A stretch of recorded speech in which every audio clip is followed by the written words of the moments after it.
Avant de donner la parole à notre invité, le docteur Mohamed Bekat Balkani, on fait le point sur la situation sanitaire en Algérie. Le dernier bilan a été communiqué cet après-midi par le porte-parole du comité scientifique de suivi de l'évolution de la pandémie de coronavirus, le docteur Jamel Fourar. On l'écoute. Aujourd'hui, le samedi 27 juin 2020, nous allons vous donner un point de situation sur l'évolution de la Covid-19 en Algérie depuis le début de la pandémie à ce jour. Pour les principaux indicateurs, au cours des 24 dernières heures, nous avons enregistré 283 nouveaux cas, 136 patients guéris, 49 patients en soins intensifs et 7 décès.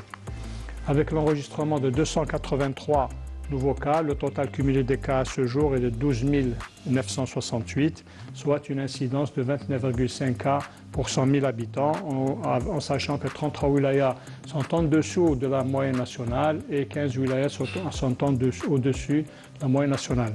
9 wilayas n'ont pas notifié de cas au cours des 24 dernières heures, 24 wilayas ont notifié entre 1 et 5 cas et 15 wilayas ont notifié 6 cas et plus. Pour ce qui est des décès, nous avons malheureusement encore enregistré de nouveaux décès. 7 nouveaux décès ont été enregistrés au cours des 24 dernières heures, portant ainsi le nombre total des décès cumulés à 892. 74% des décédés sont âgés de 60 ans et plus, et parmi les 7 décès, 6 ont une maladie, une comorbidité, c'est-à-dire une maladie chronique, soit le diabète, soit l'hypertension, ou les deux associés. Pour ce qui est des patients guéris qui ont quitté les établissements hospitaliers, leur nombre est à ce jour de 9 202, dont 136 patients sont guéris et ont quitté les établissements au cours des 24 dernières heures. Pour ce qui est des patients en soins intensifs, nous avons actuellement 49 patients en soins intensifs au niveau de nos hôpitaux.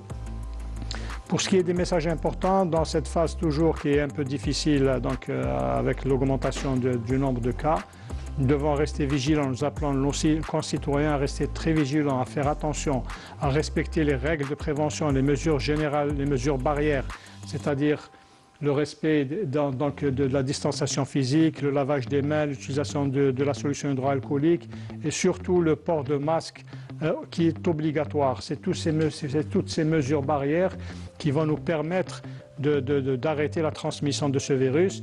Et il faut faire également attention, il faut protéger la santé de nos aînés, surtout ceux qui ont une maladie chronique. Et vous avez vu un peu les décès, c'est surtout les malades chroniques qui sont décédés. Donc protégeons nos parents, nos grands-parents de ce virus qui est souvent mortel.